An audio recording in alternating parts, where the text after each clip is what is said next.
உயிருள்ளவரை Usha, TR, Nalini, Radharavi இவங்களாம் நடிச்சு TR டைரக்ஷன்ல 1983 ரிலீஸ் ஆன படம் தான் உயிருள்ளவரை உஷா. படத்தோட ஸ்டோரி என்ன அப்படின்னா, வணக்கம், நான் ஆனந்த். இந்த படத்தோட ஸ்டோரி என்ன அப்படின்னா, படத்தோட கதாநாயகனான கங்காங்கிறவர். படத்துல ஹீரோ வந்து டிஆர் கிடையாது. டிஆர் ஒரு மெயினான ரோல் பிளே பண்ணியிருக்காரு. படத்தோட கதாநாயகன் கங்காங்கிற ஒருத்தர். அவர் வந்து நளினியை பார்த்த உடனே நளினி மேல காதல் வந்துருது. அவர் தான் கூட நளினியுமே இவரும் ஒரே காலேஜ் தான் படிக்கிறாங்க. நளினி கிட்ட தன்னோட காதல் எப்படியாவது கிடைக்கிற வாய்ப்பு எல்லாத்தையும் பயன்படுத்தி சொல்ல ட்ரை பண்ணிட்டே இருக்காரு. தன்னோட காதல் எக்ஸ்பிரஸ் பண்ணிக்கிட்டே இருக்காரு. ஆனா நளினியும் அவங்க கிடைக்கிற எல்லா வாய்ப்பையும் பயன்படுத்தி இவர் ரிஜெக்ட் பண்ணிட்டே இருக்காங்க.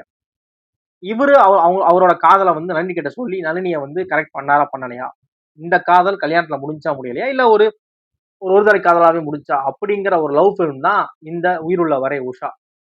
படத்தோட திரை, கதை, வசனம், இயக்கம், பாடல்கள், இசை அப்படின்னு சொல்லி கிட்டத்தட்ட ஒரு 6 டிபார்ட்மெண்ட்டை டிஆர் அவர்களே சிங்கிள் ஹேண்ட்ல ஹேண்டில் பண்ணியிருப்பாரு.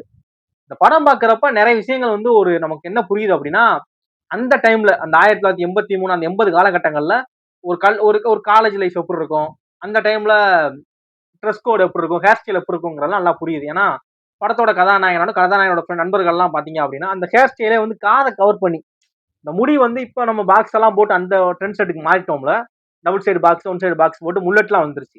இதுல பாத்தீங்க அப்படின்னா அந்த முடி வந்து காதையை மறைச்சிருக்கு. அந்த அளவு பெரிய பங்க் மாதிரி விட்டுருக்காங்க. ஆனா அந்த முடி இப்படி காதையை மறைச்சு இப்படி வளைச்சு வணங்கி சீவி, உச்சி எடுத்து வணங்கி சீவி இருக்காங்க. ஆனா முடி இப்படி காதையை வளைச்சு வணங்கிருங்க மாதிரி இருக்கு. அது மாதிரி படத்துல வந்து படத்துல காமிக்கக்கூடிய வண்டிகள்லாம் பாத்தீங்கன்னா பழைய மாடல் புல்லட்டு, அப்புறம் அம்பாஸ்டர் காரு, இதெல்லாம் தான் அந்த ஒரு பணக்கார வீடை காமிக்கிறதுக்கு அம்பாஸ்டர் கார் இருக்க மாதிரி அது காமிக்கிறது எல்லாமே ஒரு அந்த டைம்ல இப்பதான் இருந்திருக்கும் அப்படிங்கறத நமக்கு தெளிவா புரிய வைக்குது. அப்புறம் படத்தோட பாடல்கள் எல்லாமே ஒரு கிட்டத்தட்ட ஒரு படத்தை ஒரு 7 பாடல்கள் நினைக்கிறேன், சரியா தெரியல, 6 இல்ல 7 பாடல்கள் இருக்கும். இப்ப நம்ம பாக்குறப்ப, இப்ப நம்ம கேட்கிறப்ப அந்த பாட்டு நமக்கு வைபா இருக்கா இல்லையா அப்படிங்கிறது தனித்தனி இண்டிவிஜுவல்ஸை பொறுத்து. ஆனா அந்த பாடல்கள்லாம் பிளேஸ் பண்ண இடம் வந்து தேவையான இடமான்னு கேட்டா பெரிய கேள்விதான். அந்த டைம்ல சினிமா அப்படிதான் இருந்திருக்கு. கண்டிப்பா ஒரு படம் அப்படின்னா ஒரு 5 பாட்டா இருந்திருக்கணும். பாட்டு இல்லாத ஒரு படம் வந்து பெருசா ப்ரொமோட் பண்ண முடியாது. படம் பெருசா, ஏன்னா பாட்டுக்காகவே தனியான ஒரு ரசிகர் மன்றமே இருந்திருக்கு. பாடல்களே தனியா விற்பனை ஆகும் அப்படிங்கிற மாதிரி சொல்றாங்க. அப்படிங்கிறப்ப படம் நல்லா இருக்கோ இல்லையோ, பாட்டை வச்சு படம் ஓடுங்கிற மைண்ட் செட் அந்த காலத்துல அந்த ஒரு விஷயங்கள் இருந்திருக்கு. அப்படிங்கிறப்ப பாட்டு வந்து படம் ஆரம்பிக்கிறப்பே பாட்டு தான், கிளைமேக்ஸ் டைம் பாட்டு தான் அப்படின்னு சொல்லி அங்கங்க எதுக்கு இந்த இடத்துல பாட்டு அதெல்லாம் தெரியாது. இப்ப நம்ம நிறைய யோசிக்கிறோம்ல, எதுக்கு இந்த இடத்துல பாட்டு, ஒரு ஸ்பீடா போய்கிட்டு இருக்கப்ப எதுக்கு இந்த இடத்துல பாட்டை போட்டு நம்மள ஆடியன்ஸ் ஸ்லோ பண்றாங்க அப்படிங்கிறதுல அது அந்த இடத்துல ரொம்ப நார்மலா எல்லாருமே பண்ணியிருக்காங்க. அது மாதிரி படத்தோட பாடல் காட்சிகள் எல்லாமே பயங்கர கிளாமரா, நிறைய இடங்கள்ல ரொம்ப கிளாமரான விஷயங்களா தான் இருந்துச்சு. படத்துல வரக்கூடிய காமெடி வந்து ஒரு 83 அந்த 80 காலகட்டத்துல வரக்கூடிய காமெடி அப்படிங்கிறது இப்ப நமக்கு எத்தனை காமெடி சிரிப்புன்னா, ஒரு சில காமெடி நல்லா ஒர்க் ஆகுது. கவுண்டமணி, எஸ் சந்திரன் இவங்களோட காமெடி எல்லாமே படத்துல இப்ப பாக்குறப்பையும் கூட நிறைய இடங்கள் நமக்கு நல்லா ஒர்க் ஆகுது. படத்துல தவிர்த்து படத்துக்குள்ள நிறைய லேயர்ஸ் இருக்கு. சரிதாவோட கேரக்டர் படத்துல வந்து ஹீரோ ஹீரோயின் இந்த கேரக்டரை தவிர்த்து படத்துல நிறைய முக்கியமான கேரக்டர்ஸ் இருக்காங்க. சரிதா, ராதாரவி, காந்திமதி. காந்திமதி எல்லாம் பாத்தீங்கன்னா அப்படின்னா அப்படியே யதார்த்த சினிமா தான். வீடுகள்ல அம்மா, பெரியம்மா, பாட்டிகள்லாம் எப்ப இந்த மாதிரி ஒரு நடிப்பை போடுவாங்க, வீட்டுக்குள்ள எப்படி எந்த மாதிரியான விஷயங்களை பார்க்கலாம், அந்த மாதிரி யதார்த்த சினிமாவா தான் இருக்கும். அவங்க நடிக்கிறாங்களா இல்ல உண்மையிலேயே இது பண்றாங்களா அப்படிங்கிற அந்த அந்த கேரக்டராவே வாழ்ந்துருவாங்க காந்திமதி அவங்களாம். அப்படி அவங்களோட கதாபாத்திரம் இருக்கும். சரிதாவோட கதாபாத்திரம் பாத்தீங்கன்னா ரொம்ப கம்மியான டியூரேஷன் இருந்தா கூட, அவங்களுக்கான அந்த டைம் லென்த் வந்து ரொம்ப கம்மியா இருந்தா கூட, அவங்க வரக்கூடிய ஒவ்வொரு சீனுமே படத்துக்கு ஒரு ஒரு வேற ஒரு ஜோனா இருக்கும். ஒரு இம்பாக்ட்ஃபுல்லா இருக்கும். அந்த கேரக்டரோட ஆர்க்கே ரொம்ப பயங்கரமான இதா இருக்கும். அதான் சொல்றோம்ல, ஹீரோ ஹீரோயினை தவிர்த்து நிறைய ஆர்டிஸ்ட நீங்க ஞாபகம் வச்சுக்குவீங்க. வெண்ணிராடை மூர்த்தி ஞாபகம் வச்சுக்குவீங்க. அந்த சரிதா, காந்திமதி, ராதா ரவி அப்படின்னு சொல்லி நிறைய பேரை நீங்க ஞாபகம் வைக்கிறதுக்கான ஸ்கோப் படத்துக்குள்ள இருக்கு. அந்த அளவு இம்பார்ட்டன்ட் இருக்கு படத்துல. ஜஸ்ட் ஒரு ஹீரோ ஹீரோயின் லவ் ஃபிலிம் அப்படிங்கிறப்ப அவங்க 2 பேரை மட்டும் மையப்படுத்தி இல்லாம சரிதாவோட ஸ்கிரீன் பிரசன்ஸ் ஆகிற சரிதா வந்து எந்த சீன்லாம் வராங்களோ அது எல்லா சீன்லயுமே அவங்க பயங்கரமா ஸ்கோர் பண்ணிட்டு போயிருப்பாங்க. அவங்களோட ஐடியாலஜி, அவங்க கன்வே பண்ற டயலாக் எல்லாமே.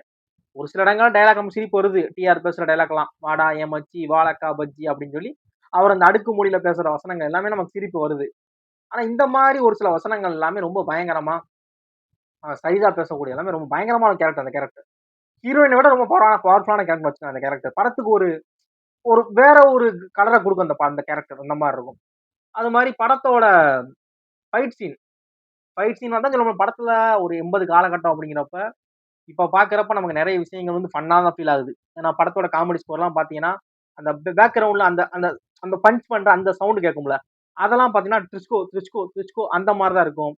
டிஆர் என்னடான்னா, வாசல் இருக்கும். வாசல் வழியா பைக்ல வரலாம். வாசல் வழியா வராம செவுத்த உடைச்சுட்டு வருவாரு.